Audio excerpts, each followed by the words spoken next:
to make it better, and then I decided to just sit back. So that is what exactly is motivating me to keep going forward. And I think if every youth present in Nigeria today could have that as a driving force, because they believe they want a better future for themselves, then they should get to actively participate in things that affect their life. Because you cannot say that, you cannot confidently come out and talk about a particular decision that has been taking place in your school and you've not been actively involved in it, then you do not have a say in it. So to have a say in it, you have to be actively involved, and that's the driving force that has been keeping me moving. Taiwo, being actively involved, you two, you're also a National Youth Council coordinator of the National Youth Council of Nigeria, Ikordou-West, LCDA.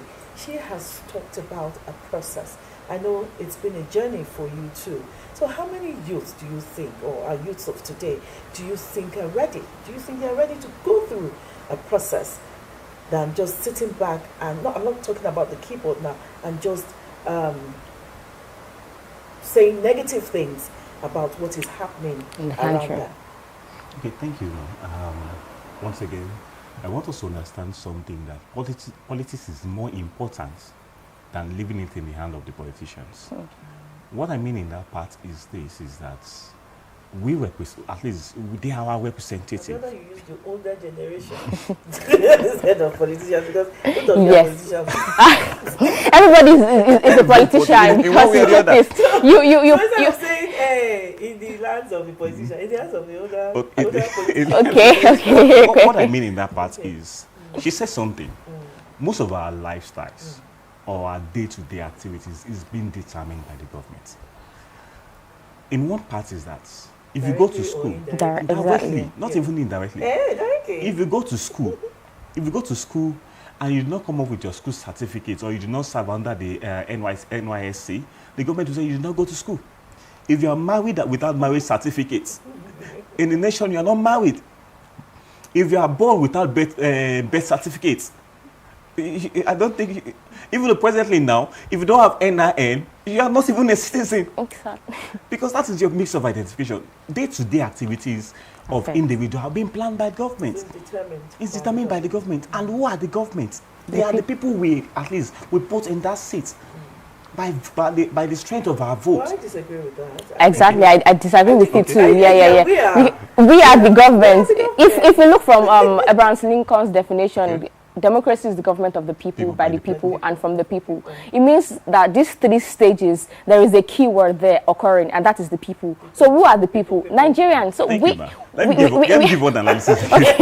Now, when we're talking about governments, fine, we are the government. But remember one thing, we cannot decide and rule at the same time. Yes, at the same time. Exactly. One person needs to lead and make that decision on our behalf. Yes. We are the one who elected them in that position, means we've put all our power and our strength and our voice to them to give that vote, to make that decision. Now, the only time we have to speak with our voice is during the election period, your vote itself. Before voting, look at who you want to vote for. Can this person speak for you? That's where competence comes in. Policies, yeah. Do you understand, man? That's the reason why I'm just trying to. Then nowadays youth, we are not more at the back seat. We are now at the front seat. We want to sit, we want to know what is going on in our day-to-day countries. We want to know what is going on in our country. That's the reason why most of the youth are out today looking for ways out to see how they can get their voter's card, how to can make things get better. Because we cannot sit, Nigeria will not be better if we ourselves do not make a change to be better. Because individual begins, Nigeria gets better within ourselves, with individual, with us.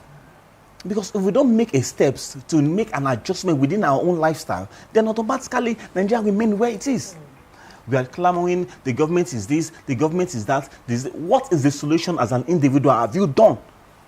Is it going or joining the crowd as my fellow community in the Yalakara section? We turn into a comedy section so you stop yourself from dropping waste on the internet. Nigerians are the typical examples of Olodo pricing. But one thing, this is not the time to talk about that. One thing we need to understand about politics is about understanding. Politics is just like a chess game. Look at this man. The president came out after the clamoring of Yalaka of a section of a thing. He came out and said, I called his wife. He called his wife, my wife, Yalakara. Automatically, it clears the air on a particular part. That's fine. My wife could be Yalaka, but his mentality of art saying Akara can be done, this Kulikuli can be done, was based on the area she finds herself. You cannot expect me to be in the north part, trying to empower the north, the northerners. I said, come and sell, come and be selling clothes the way they are doing it in Ireland here. It is not their field. Their field is either in Kunu, their field is either in Akara. That's Kose, they call it Kose in their own part. Akara issue. They call it Kose. So we just need to understand those areas. Okay. But presently today, the youths are ready to speak and also stand when you say with their voice. Do they just align with what government is saying? Do they just align with decision making, or they are ready to challenge it? So I think this is where the government would come in. So to rephrase the question, I believe it's supposed to be, are youth interested? Yes.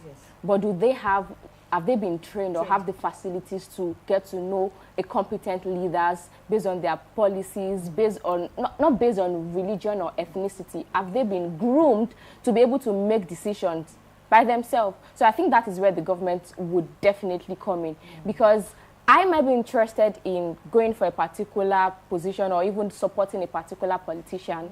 But the truth is, if I am too naive to know the steps to take, then trust me, I might not be able to make the right decision. So this is where the government should try to come in by sensitization, by civic education, by empowering the youth, getting to know how to make decisions, mentorship and all of that. Because you cannot blame an ignorant person who does not know a particular thing. So interest is very, very nice. That's the first thing you need to identify to know if you're interested in supporting your country. But interest without clear understanding of a particular thing, it's contradicting, and I'm going to say that it would definitely not be the better decision you'd make. So I think it would come from that angle of getting to empower them and educate them to know some of these things before they make decisions by themselves. As a female, or should I call you a girl child? I mean, okay, as a female, let's leave it like that. You know, young women face additional challenges when it comes to politics. What has your experience been like? Do they? I'm asking you. I think it is subjective. Okay. Let's take Lagos State Youth Ambassador, for example.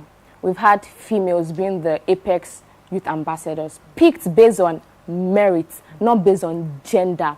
So if we have the mentality of, oh, I'm a female, there are going to be restrictions, I don't need to actively involve in it because I might not be opportune to do certain things, then there is a problem.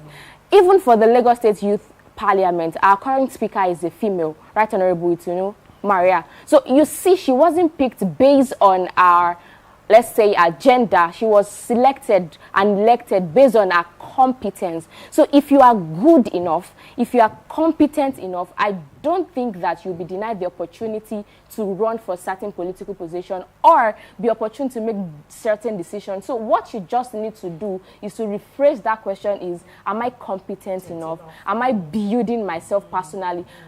For somebody like me, I don't think I might be scared to go for any political position or any position that needs a leader, because currently I'm even the president of the LCDA Society where I was opportune. Beyond uni, what do you have, or what are you planning? You said you are leaving that in the cooler. Let me leave it. Just before we go, should political education be part of the school curriculum? Yes. Yes, ma'am.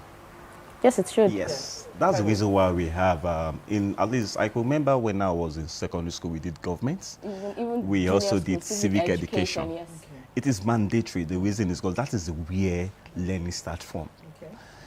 Because we need to understand. We need to understand the structure of the government right from our secondary schools. Sorry, civic is even from primary school, Yes. while government is from secondary school. That is when I understand why that is where this takes place. So it is very important those subjects to maintain in the educational curriculum.